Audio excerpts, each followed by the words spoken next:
We go. So welcome everybody to our every other month dispute resolution advisory committee meeting. And we have a new member with us today, Pat, who Heather did a great job in helping recruit and find Annette. And she is a manager at Har Acres, which is a manufactured community in Woodburn. Okay, couldn't remember the city in that, and came to at our last meeting as an observer in that, and we didn't scare her away, so she's official with her letter from the director in that. So welcome.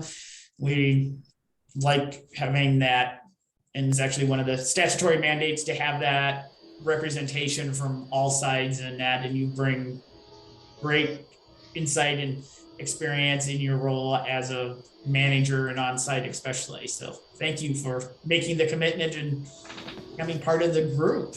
Thanks. And do we have anybody from the public or public comment for today's meeting that was received?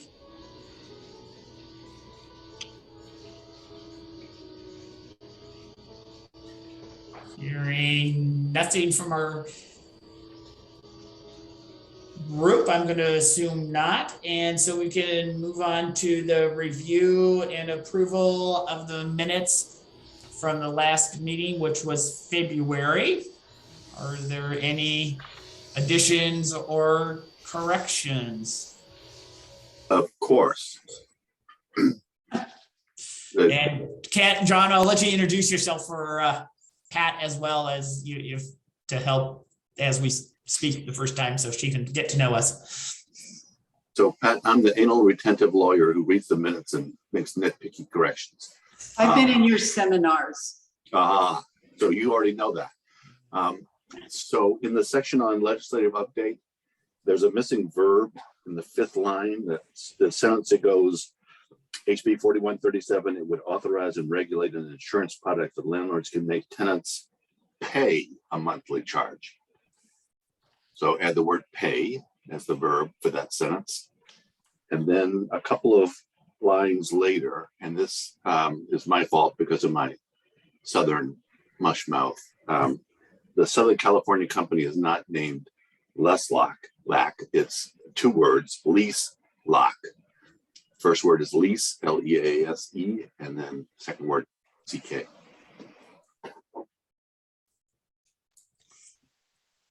Thank you, John. So that's lease, lock, two words. Yeah, I know it's weird, but Okay, great. Thank you. not my company. Any others from the group? If not, if someone wants to make a motion in a second for approval of the meeting minutes from February. Motion that we approve the minutes with those corrections. Second. All in favor, an aye or raising your hand? And it is unanimous by hand raising of the membership. So with that, it moves into legislative updates, which is kind of a standing item, being that we concluded in February. I don't know if Alexandria or John or Rick, if you have something you want to add as far as what's being implemented on that side. So I'll say a couple of things, and maybe Alexandra can supplement if she wishes. I think at our last meeting was the first day of the 2022 legislative session. I think that my predictions came true.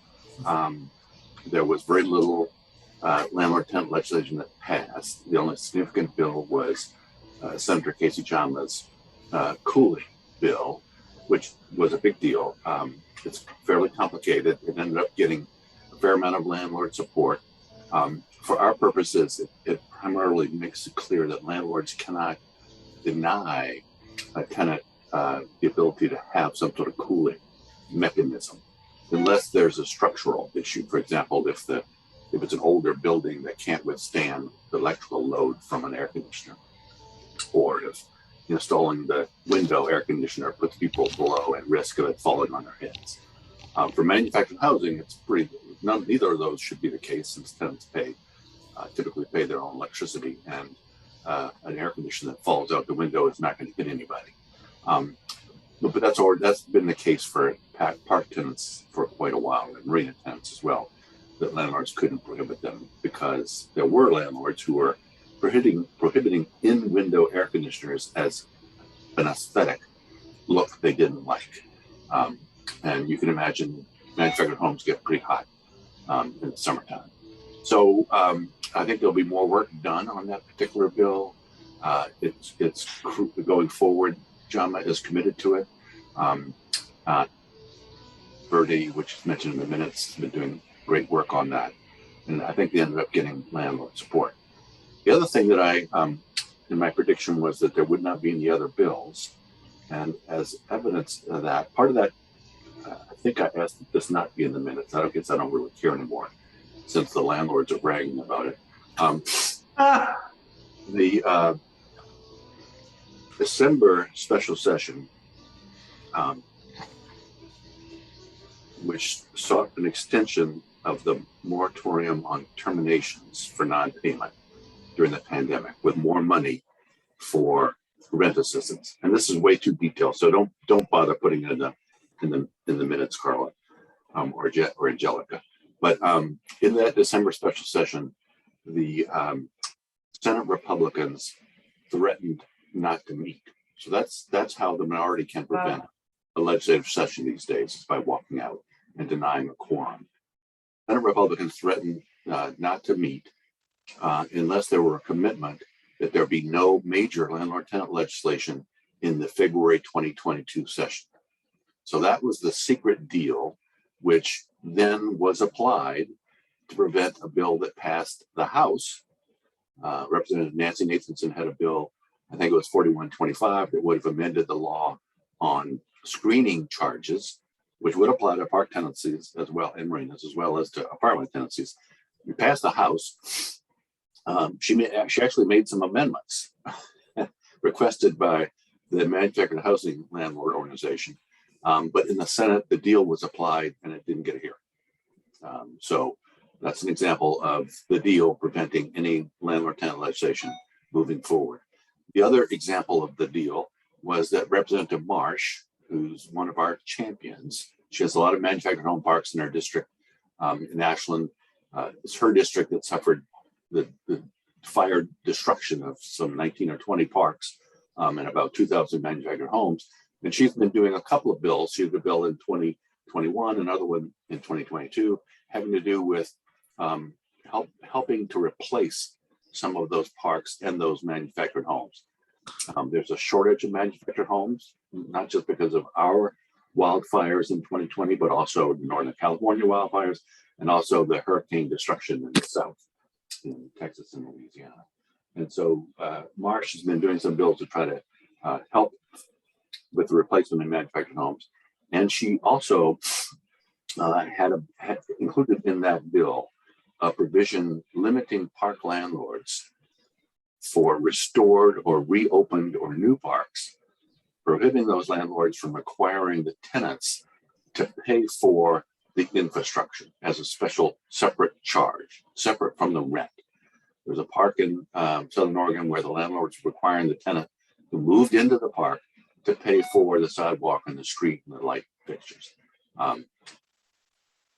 Directed Housing, MHCO, the landlord organization, that passed the House, and in the Senate, the MHCO invoked the deal, and Marsh had to strip that part out of her bill in order to get it to pass. She will be back. The deal does not apply in 2023. Marsh will be back in the legislature, and that issue will come back in 2023. And she may include other provisions that relate to manufactured housing parks. I don't know that there's anything else significant. There's a lot of money. John, are you saying that MHCO didn't agree with Marsh on the infrastructure? charges? That's correct. Okay, And in fact, Chuck Carpenter, who's the director of MNCO, raised some concerns. Well, no, I'll just leave that. I'll just leave it as that. So, I think that Marshall will be talking to Chuck Carpenter for the 2023 session, and we'll see where that goes. Sorry to say, there was a lot of money, much more tax revenue than anticipated, and so a lot of money got given away. And oh, that a lot of that money goes through Housing and Community Services. And then, of course, the other big news is that the director of Housing and Community Services left. Margaret Salazar had been under close watch because of concerns by legislators and others about the rent assistance program. She left to go back to HUD, where she had been before. Just last week, I think, Governor Brown elevated the interim director, Andrea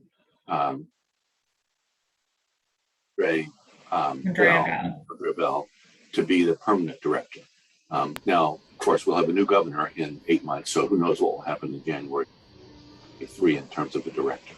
But I don't know that there's anything else to add about this session.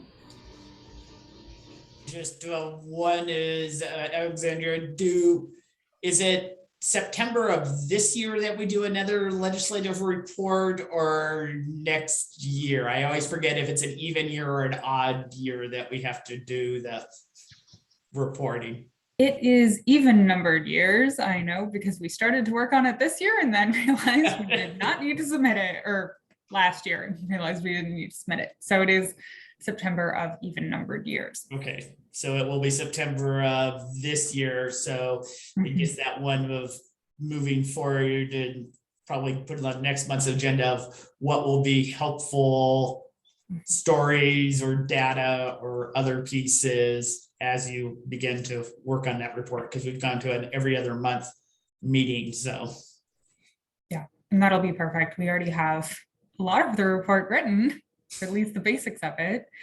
So we'll talk about that. I believe Ken has been running point on that in the past. So Alexandra, did you think of anything else that I left out? Not that I can think of. I know a number of organizations are starting to plan for 2023 already. It is that time of year. So we've been hearing some kind of concepts out there. But as regarding this last session, I think you covered it all. and I guess the other one is our bill that created this committee sunsets in 24 or 23. That is an excellent question that I will find out. I should have also noted that I mentioned, it's in the minutes for the February meeting, that the lease lock bill did not move forward. So again, that's this concept. This company in California sells this product, and landlords buy the product, and then they require the tenant to pay for the product. It would be comparable to Brian making me pay for his automobile insurance. And then when I run into Brian's car, not only does the insurance that I paid for cover him, but then the insurance company could go after me to make me pay them, even though I bought the insurance. So we've had significant concerns about it. It did not get a hearing. There is some indication that Representative Meek, who, by the way, is running for Senate, so I'm not sure how much time he's got, but Representative Meek has indicated he might want to create a work group of some sort to continue to work on that bill. He did not get a legislative created work group. A legislative created work group has more oomph than just a legislator calling people together. Else might people be interested in? There continues to be interest in eviction prevention. The view that is a significant undertaking, and it will require changes to eviction statutes to make it work. And I think that some legislators are interested in it. The one who's been most interested is Representative Fahey. Unfortunately, or More fortunately, Representative Fahey has been elevated. She continues to be housing chair, but she's now the majority leader. And when you're the majority leader, your job is to elect other members of your party. And it is more than a full-time job. So she's a little busy these days. Great. Okay, and I guess the only other housekeeping one is I noticed in our bylaws that I was illustriously elected for a 2-year term, so I'm guessing at the next meeting, we may need to do nominations and elections for the chair position and vice chair. And any updates on the landlord training? Ken, you're the one who's here and being that Angela and Jan are not. I've got transmission again. So, yeah, actually, I enlisted Matthew Johnson to take a review of the document, and it's more of a reference guide as well as a training document, but it's designed to be an add-on to the fact sheet that talks about buying and selling of manufactured homes or marinas. So I do have, I've got to proof it, and I'm not especially proficient at making changes in PDFs. So I may call on Angelica or some other talented person to work with me on that, but we've got it well in hand, and once the few additions that it's required, it's done. It's ready to go. I haven't given it to Chuck or any of the other attorneys yet. I don't know whether we need to have another review of it or not. Just thinking in terms of the essence of time. But we can do that if that needs to happen. But it's essentially that floating home document is done. Right, and with that, are we going to require that they include the flow chart for the mandatory mediation as part of their curriculum and handouts? And I'm a little bit off base on that. I wasn't sure that was going to be included, but I noticed on the agenda supposedly we were going to look at and review the final, but I was surprised I think it was Bill Miner in his last presentation, he used it. It's on our website. So I'm assuming that it's been approved, but I hadn't any official, knowledge of that. But I think we can reference it. I don't see any harm in it. I think, this is Rick. I think ultimately, since OSCS is, actually approving and creating and approving the curriculum, I think that just lies on us to make a decision. And let's just go ahead and include that in the training, that they include that actual org chart on that, so that it explains it as part of their training. And ultimately, I don't think it needs to go back to Chuck or anyone else.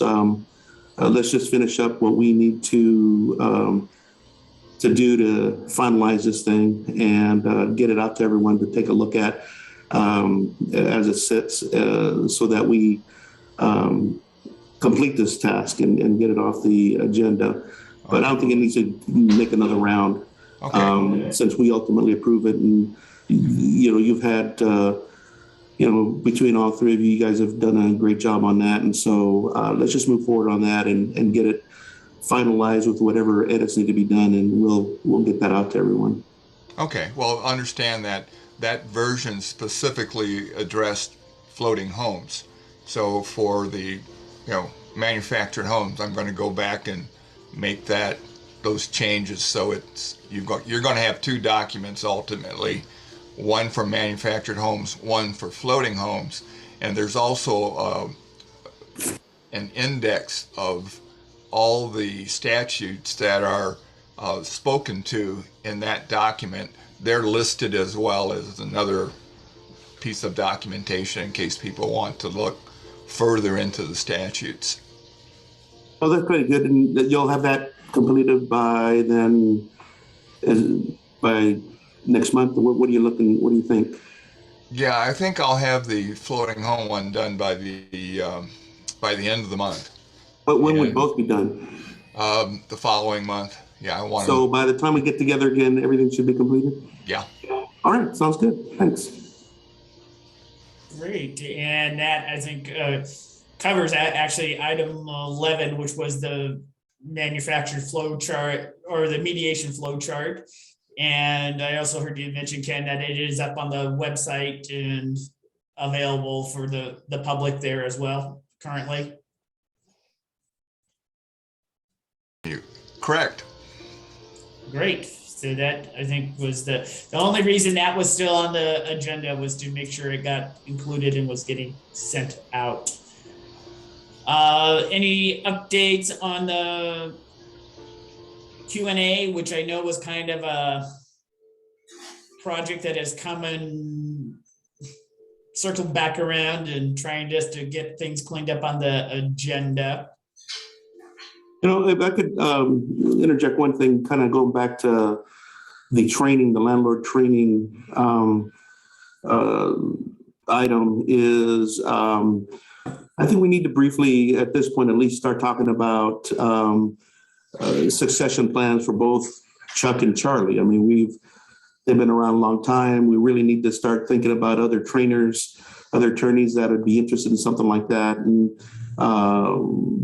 but that should be a discussion we should start because they're gonna at some point decide they don't want to do this anymore. They've been extremely helpful, but we really do need to either put it on the agenda or at least start talking briefly about it so that we can move forward on this so that we're not, if someone decides to, Chuck or Charlie decide this is it, and then we're gonna be kind of left finding other trainers. So I just want to kind of lay that on the table so we can discuss it another time, or if you have a few minutes, we can discuss it now. But I think that's something we can't ignore, as well as Alexandra, I don't know if you're listening, but the other thought was since the term or this particular group, its term or whatever you call it, is ended in 23.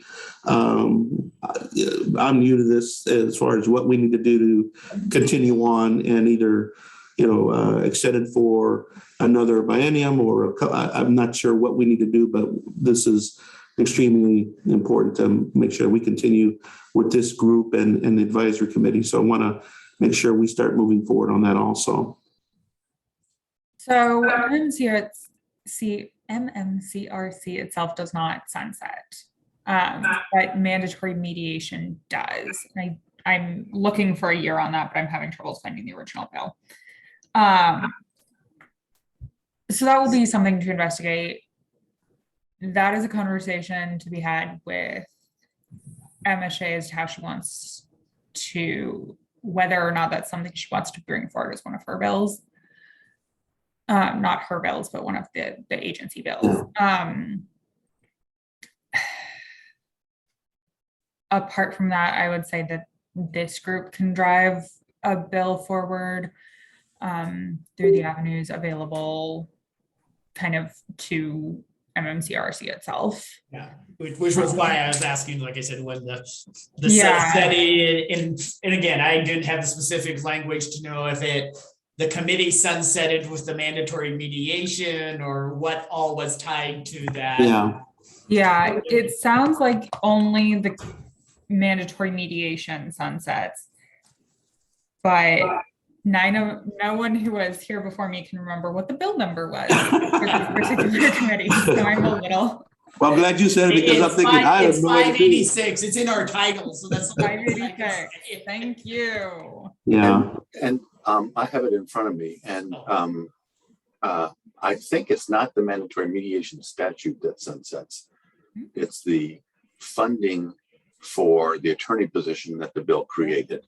That was intended to be a 4-year position, and we got a late start, so it hasn't even been filled yet. So I'm expecting that at least Oregon Law Center will submit a bill, get a bill submitted, extending that period.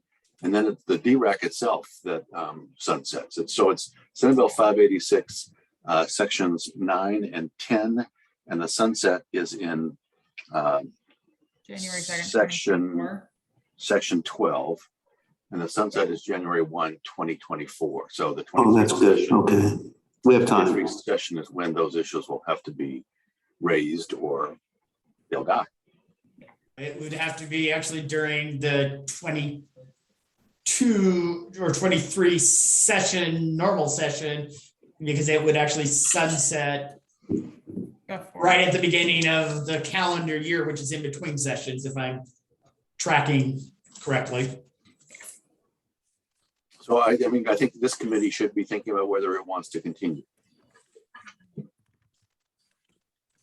Yeah, so I'd ask that we put that as a agenda item for the next meeting. And do we need a group to do some homework and researching to make that presentation and at the June meeting, or how?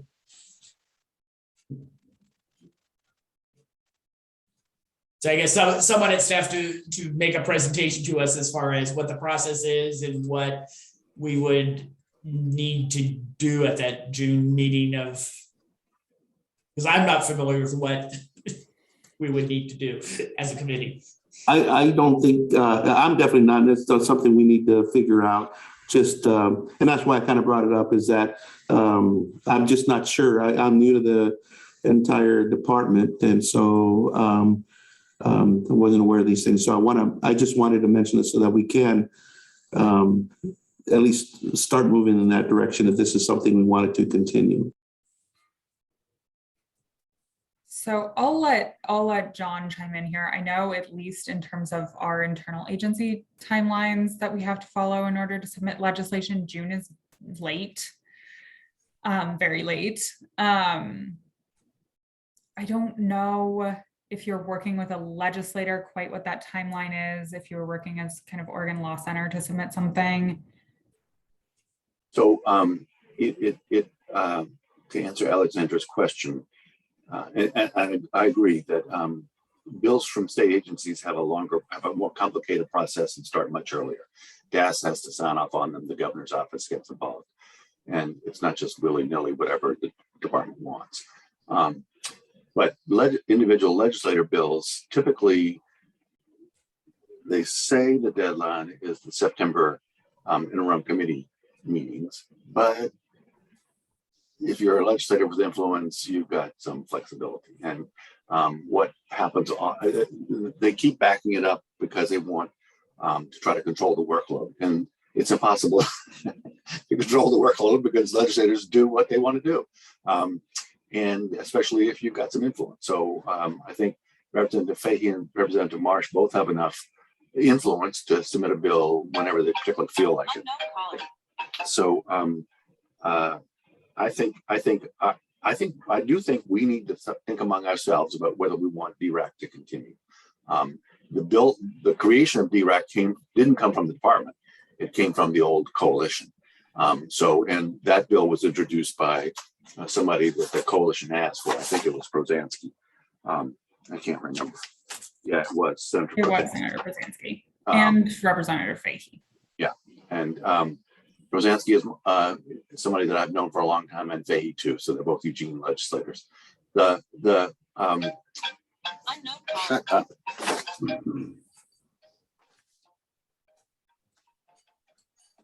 So I think we do have time to decide. The committee was created in part because the landlords in the coalition were very uncomfortable about mandatory mediation. So they wanted some sort of way to monitor it. And Chuck Carpenter is somebody that I've known for a long, long time. He has a distrust of state agencies. He's fearful that they will do bad things. And so this was a way to sort of monitor that. Of course, he hasn't participated since the committee was created. So there's a certain element of on my side of like, okay, Jack, you don't care about the committee, then maybe we don't need the committee. And it's become more, I think, a way for the CDRCs to communicate with the tenants and with the department about those sorts of issues instead of landlords and tenants talking about how mediation is working or not working. And so I think two of the key people are not here, which would be Jan and Angela, who are both very active in the coalition or have been. Piece needing to, are we needing to reach out to them and try to have a conversation in between time? Or is that just getting it on the June agenda and I can reach out to both them and talk about it? John, I think you're kind of key as far as the ins and outs of the So Brian, right, there is no coalition anymore. Okay. It died, and I don't anticipate that it's going to be revived. There will be discussions among the different parties. Senator Jama in particular likes to have the two sides talk before there's any legislation. I don't, and Angela and Jan were both in the old coalition, and I'm sure they'll have thoughts, but I think you could simply put this as an agenda item for the June meeting and have this group talk about whether it sees a value in continuing to have the DREC. Okay. So we will have it on that committee meeting, and I'll reach out to both Angela and Jan to make sure they're here, as well as Nancy is the other one who's been historically part of that group, to make sure they're here. Any other discussion on that? If not, we can move down. Brian, Yeah, Patrick added something to the chat. I don't know if you can see that. Patrick asked about the mandatory mediation program. And Alexandra also said she thought that the mandatory mediation program sunsetted. I don't think it does. You know, the way I'm trying to, the bill is pretty long. It's got more than 40 sections, and I'm trying to scan it while also listening and talking. But I don't see a sunset to the mandatory mediation. In the bill itself, mandatory mediation was created by Section 8 of the bill. The sunset applies to Sections 9 and 10, not 8. That January 2024 sunset. And then the other key for identifying those sorts of things is in Oregon Revised Statute, Legislative Council prints sunsetted statutes a special way because they're not permanent. And the mandatory mediation statute is not printed that special way. Just leaving through my copy of that to confirm that. I appreciate that, John. Thank you. yeah, no, that's helpful in that clarification. What is the special way, John? Smaller print, italics. I'll try to find one Okay, that does that. thank you. That's helpful. And moving on down then, anything on the Q&A, what that is and what we're trying to get with that item on the agenda?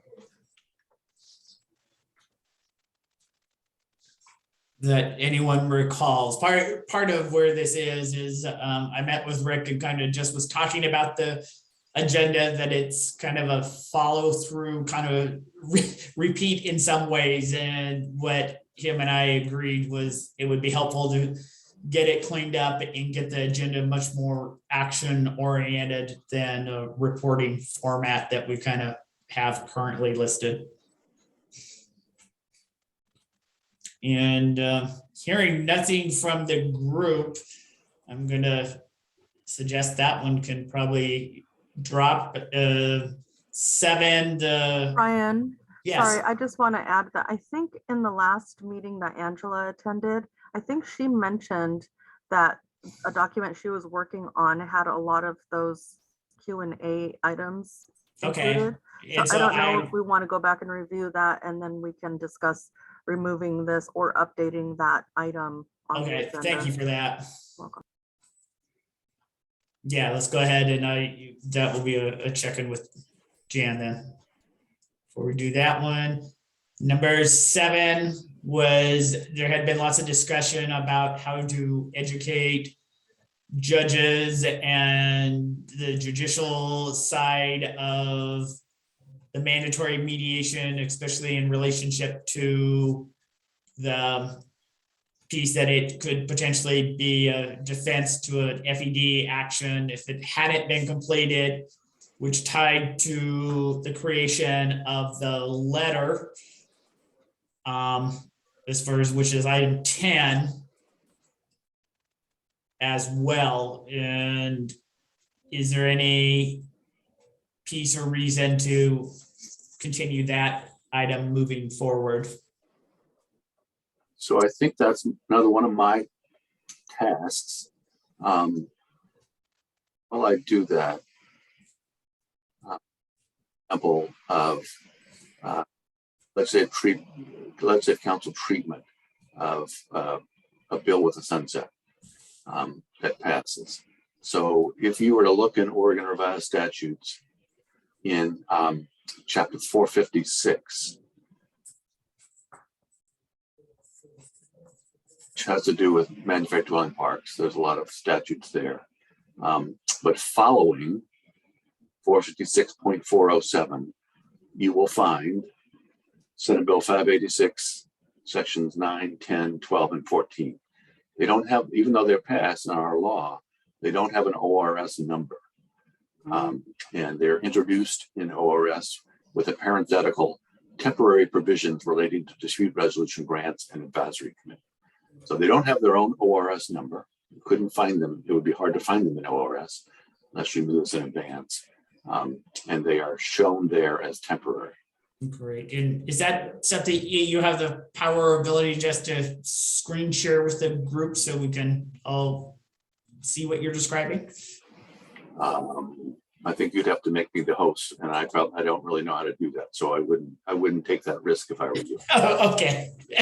That's why I was asking. Yeah. Are you able to just drop the link into the chat so that we could easily get to the same page you're on? I can, Patrick, but links to Oregon Revised Statute aren't very, I mean, I think you'd get all of chapter 456. Gotcha. So, I mean, I'll do that. I'll give you the link to chapter 456. But you want to go to 456.407. And then following that statute are these temporary provisions that do not have their own ORS number. I appreciate that. It's a little wonky, and it's just the way legislative council does stuff. You know, the reason why they do it that way is that ORS is not the official law. The official law is the chapter laws. And so Senate Bill 586 officially is known as Chapter 625, 2019 Oregon laws. And so that's where you would go to find that official law. Okay. And so So I just pasted the link to chapter 456 if somebody wants to look at that. great. I think I posted it there. There it is. Yep. Okay. All right. So then on the agenda item issue, I haven't been successful at persuading anybody at the judicial department, state court administrator to have a special program on this. They wouldn't do a special program. They have done, they did a Zoom session where judges could call in and participate, sign up for at the beginning of the pandemic on changes that the Chief Justice made and that the legislature made, the FED process, but they don't typically do that. They do training sessions when they have their meetings, and they meet a couple times a year. They just met this past weekend in Sun River. In fact, I got snowed in Monday and couldn't come home. So they, but they set those agendas months in advance, and it's. I don't know that our issue is going to rise to the level of warranting a training session there, but I'll keep trying. No, that's helpful in that. And on that, it looks like we're on to item 8 then in reporting, which is report on CDC or CDR electronic data submission, and that's you, Rick. And I know that's tied to our grants, which is also later on the agenda as 13. Yeah, and Carla can help me with this also. Part of where Willie gets his information from is from the Exhibit D of the when the CDRCs are submitting invoices for mediation that's been done, and so that's why we haven't been able to actually put a report together, because we haven't really started. A lot of these grants haven't been signed, and so we can't get that work in. So what we need to do is ask all the CDRCs to actually either send us a report on the mediations they've been doing and the types, or send in the Exhibit D that would give us that information so that we can actually build a report. So Willie can build a report from that. Carla, is that the only way to get that information? You could be the expert on that. Well, I think it's D and E. There's the two exhibits, Okay. D and E. But I think that, to get it accurate, I think that for Willie to be able to generate his report, they need to be done through I think I talked to Brian about it, is to do the back, to do that through the links that Willie provided. And then they'll just, when Willie gets them, they're going to be, because you guys have done mediation and, we've been doing mediations and you have that information, and then we'll just have to compile it that way through the links. Because if we submit them paper-wise and we try to do them through the links and then submit them any other way, they're going to get confusing. So remember, Brian, you asked me that question: is Willie going to get confused if they're backdated? And I don't believe so. I think that we just submit them how you guys did them, and then Willie will also compile that information.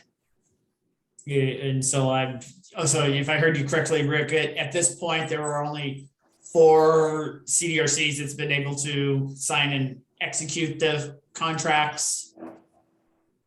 Yeah, Carla and I actually had contacted DeAndre to find out where we are with that, because there was a little confusion of who's actually signed it and who hasn't. And so 4 have actually executed. Everyone has signed it, including our director, and that are actually completed. Then there's another set that have turned in their information, but the insurance information is being reviewed.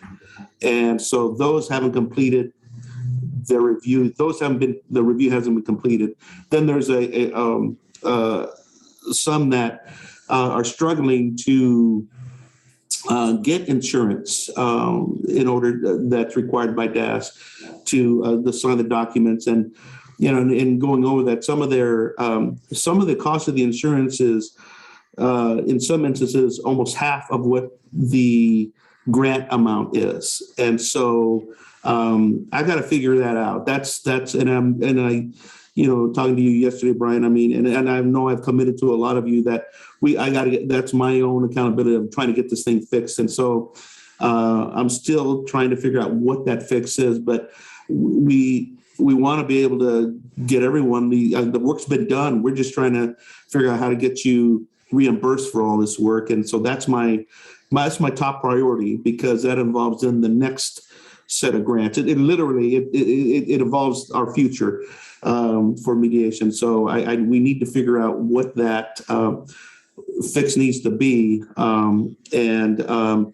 My first thought is waiving it for the smaller CDRCs and what that exposure is to us as OHCS. Because I equate it to, and I've shared that with some of you, is that it's like car insurance. You can get liability insurance or you can get full coverage. In this case, if you don't get the fraud insurance for directors and officers, doesn't mean doesn't mean you're not liable. It just means you're not covered. And so then again, where does the liability end on that? So that's in getting information back from everyone. That's what we're stuck. So that's the part I got to figure out is how do I get, there's no real, not so much around it, but how do we fix it in order to make sure that everyone is able to execute the grants and get the monies that they've already expended. But that's where I'm at on that. And guessing that's the piece of not having data as well, being until that gets done and submitted.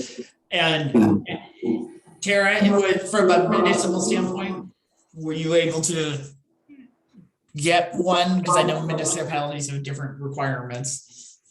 I think that they're working on getting fully executed. So I haven't seen that. So we sent in our signed our liability insurance for the city, and I'm still waiting to hear if that worked or not.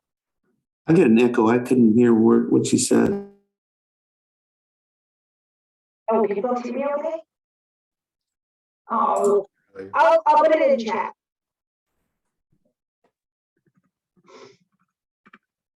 Yeah, I'm not sure where that is. And so, yeah, I hear that the insurance and that. And is there anything we can do as the committee to help push on this? Because I know this has been going on. Our contracts were supposed, I'm saying our contracts because yes, Resolve is a contractor and I know we just got ours done and it will be back in we've completed it, but there's a number and this should have happened back in July.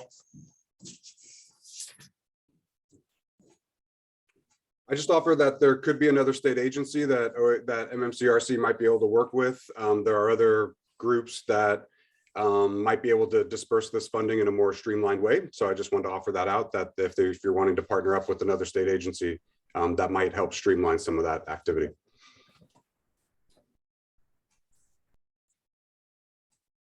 Yeah, just like I said, we're going to quickly reach the end of our period and not have any contracts at this rate. So just to kind of chime in here on that, I've been talking with our government relations assistant director, and we can bring forward a placeholder LC so that we could kind of continue the MMCRC after its sunset date in 2024 without having that language ready on the current timeline that OHCS is required to follow. So we can create like a placeholder that says like bill regarding MMCRC and then fill that in at a later date when we have more information about how the committee wants to move forward. That's helpful. Yeah. So just to be clear, being an anal retentive lawyer self, it wouldn't be MMCRC. Yes. It would be the DRAC. The DRAC of the MM. Yeah. Just the Dispute Resolution Advisory Committee. MMCRC, I think Exactly. will never go away. Yeah. No. So if we wish to continue the DRAC, we'll create a placeholder bill. So if that's something you all want to move forward with after the June meeting, we can do that. And is there a sense as our body, like I said, I'm speaking as the chair, but I don't want to speak for the group, to ask that we do a motion to say it is imperative that the centers as partners be functional and with that to do whatever is necessary to get the contracts in place, because like I said, at this point,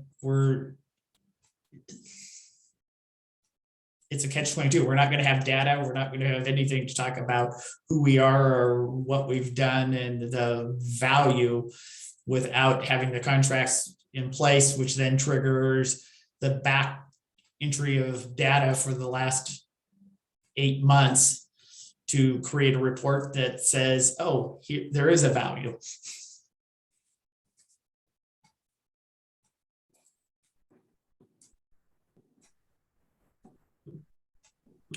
I mean, I would be happy to put a motion forward, although it seems straight, it seems, there's something that feels awkward about it to me because we're talking about this program, a mandatory mediation program where for statewide coverage, and yet there's not mediators available statewide because of the contract. So to me, it's just like, there's something strange about it, because why are we saying that we need to have a contract we're the dispute resolution committee? We're supposed to be talking about the dispute resolution contracts and make, the process.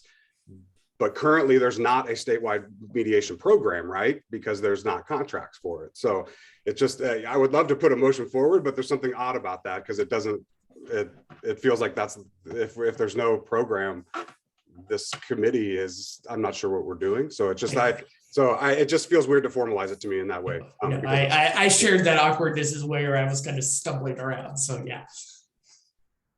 Yeah, and where I could follow up with that is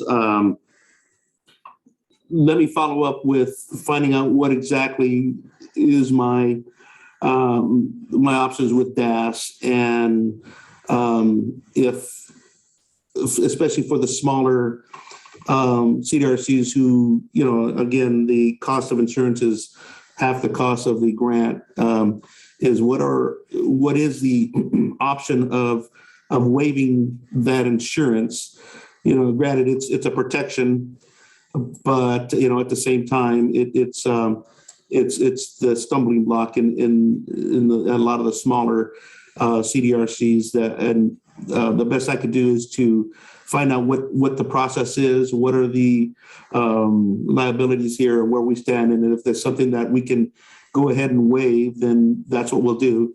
And again, the larger CDRCs are, again, the 4 had no issues on that. And I know that there was one interagency agreement that was created for one of the agencies. And if that's, so we'll just need to find that remedy. We were hoping that by providing other avenues of insurance possibilities or brokers to see what else is out there, that would alleviate some of these issues, but it doesn't seem like it helped much.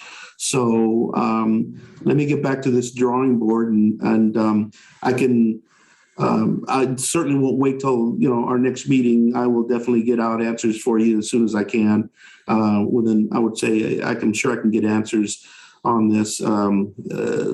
Pose a question to those who need to see the question within the next couple of weeks. I should be able to get something, I would believe. So I will commit to that and just make sure that I can get back to you as soon as possible to see how quickly we can move forward on that. That's great. Yeah, because that will definitely tie to if we're going to continue as a committee and that piece and for that discussion in June, because if there's nobody providing the service, and it's that circular piece. So moving forward, the non-compliance letter. Anything action there? I know it was written and approved. The one logistics piece, which again ties back to the contracts, is what's going to trigger that letter to get generated and sent out. I'm assuming it's the Exhibit D.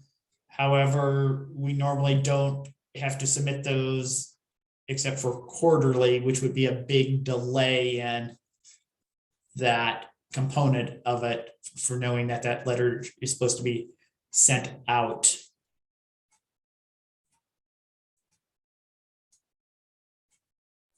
So I guess I'm supposed to speak on this, and I guess I was with Colin Doctor. I thought we were talking about another non-compliance letter that I've written. So Rick, so I know that we had this letter And this is for the non-compliance for mediation, correct?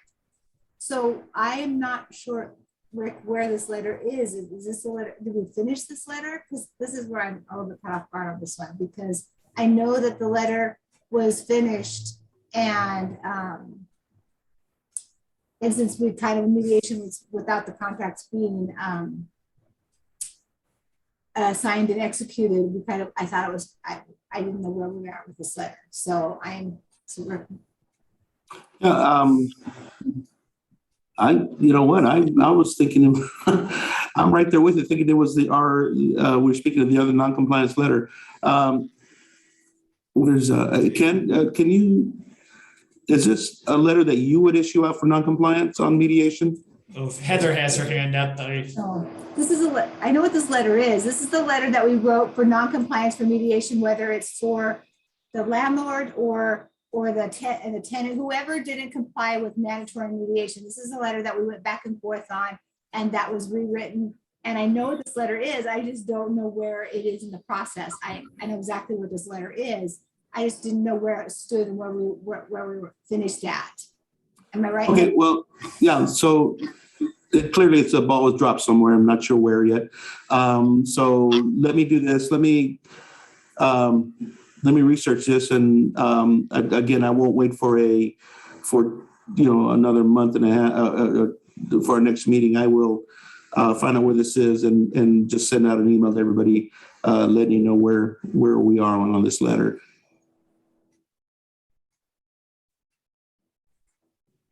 And with that, what is going to trigger that letter? Because I know Kim had finalized it, had sent it off for legal review, and it was the decision of that it was going to be on your letterhead and those pieces and that. So yeah, whatever we need to do to get that one completed. Yeah. And I think I have a copy of the letter that was distributed on January 25th to everyone. And this is, according to the name of the document, it says it's the mediation letter final. So if you don't mind, I'll share my screen so everyone can take a look at it and let me know if this might be the letter that is being referred to in the agenda. Right. Please do. Yeah.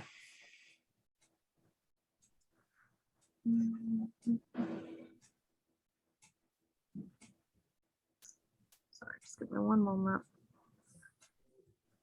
Share screen. There we go.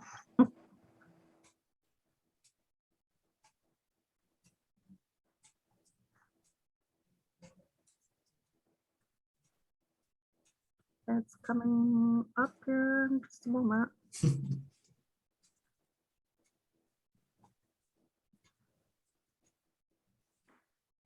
Can everyone see this?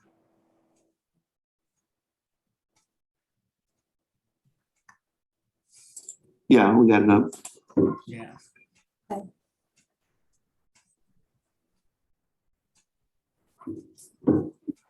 So in my email and on January 25th, I was sending the agenda for the next month's meeting and included the welcome letter from MMCRC along with this letter, the mediation letter. So I believe this may be what is being referred to, but if not,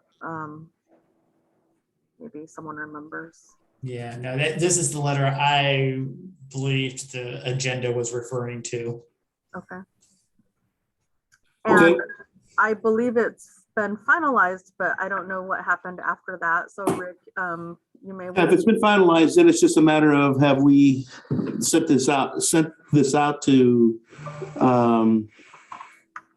You don't send it out. after the mediation. So Yeah. that's definitely we can follow up on and find out what's been sent out and then track it from there. So we'll definitely get back to you on that. And my hunch is nothing has been sent out because there's no contracts and Yeah. we haven't submitted that the case has been closed. Correct. So nothing has been sent out. And I guess one of those pieces is at this point, when we do enter in the back data pieces, are you intending to send these letters out still for cases that were back in July and August, September, or is it only going to be moving forward from a certain date?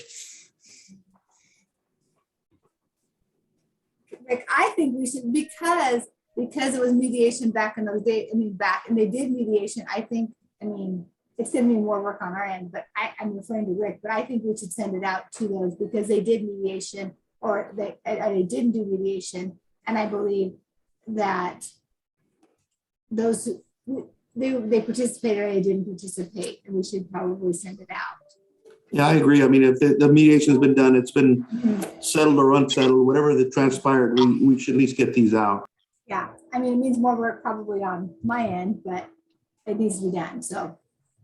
Yeah. And then we just need to, again, we're gonna need to find out again from the CDRCs what's transpired in mediations, Yeah. so that we can at least address this. So with that note, to those who got the executed grants from, and I've got like ones I've met with several mediation centers like Brian and Charlie and those ones. Those we've met with, and I've got the grants. We've entered your guys' information into our DISH, which is our payment for the invoices. So we're just waiting on, you've sent in your ACH forms because we have to have new ACH forms and so like Heather, we have to have new ACH forms because it's a new payment process. So we're just waiting for Marcy, our fiscal team member, to be able to authorize those and get those entered into DISH. So when I start getting your invoices back, you'll be all set up in our DISH. So we just have to, then once I get those, your payments will be able to go through. So those have, all of you guys who have executed grants have been entered into our program. So we have those. So Heather, I'm not sure if I've sent you the new ACH form yet. The brand new one, the newest one. I know I sent one out like 6 or 7 months ago, but this is the newest one that you have to have for our DISH program. I don't know if I've sent that to you yet. So. I just spent a good amount of time yesterday getting signatures on it, so hope it's the right one. Okay, I don't know if I have or not, because we'll have to verify, because this is a brand new one for our DISH program. So Okay, well, I have a board member signing it this morning and it'll be uploaded this afternoon, so we'll see. Okay, awesome, thanks. Yeah, and I will follow up with you, Carla, because I noticed in starting that process, there just needs to be a slight revision to the Exhibit D for where it has, one question is mandatory, voluntary, and there needs to be an NA there or something for our court connected one, so you know not to send out letters for court connected cases, because it doesn't apply to the mandatory or voluntary mediation. And I can follow up with you offline on that. Okay, I just lost everybody because my internet was unstable, so I did not hear anything. Yeah. I'm so sorry, Brian. No, that's all right. What I'll do is I'll follow up with you on a slight Okay. revision I've discovered that I think we need to make on the online Exhibit D to cover court connected cases. So Okay. you don't try to send out letters about Okay. compliance or non-compliance with court connected cases. Okay, perfect. Okay, moving forward, we've already covered that. Membership recruitment. I know Pat is one of our newest members, and I believe there was also somebody as a resident of a part of a community here in Southern Oregon who expressed interest and was also going to be joining the committee moving in the months ahead. I heard Rick mention that there were 2 letters that were going out. Is that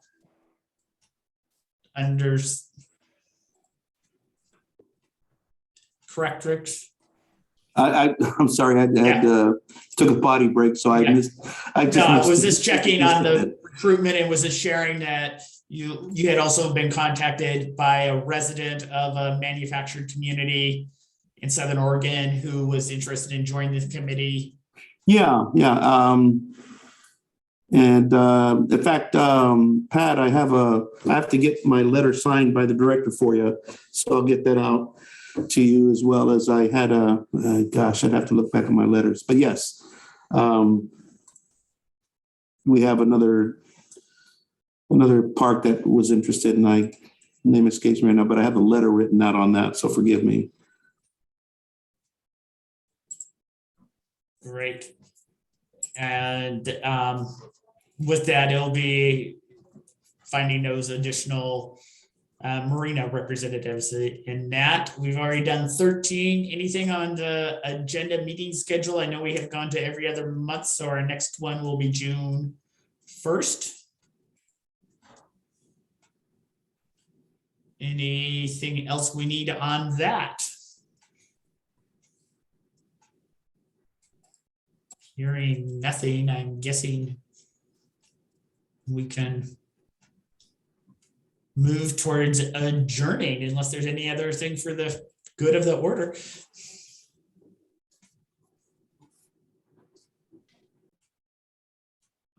Seeing nothing, we can go ahead and close our meeting and enjoy our extra 52 minutes of time that we now have on our calendars. So thank you, everybody. Thank you, everyone. Thank you, everyone. Thank you. Have a great day. Thanks. Thank you.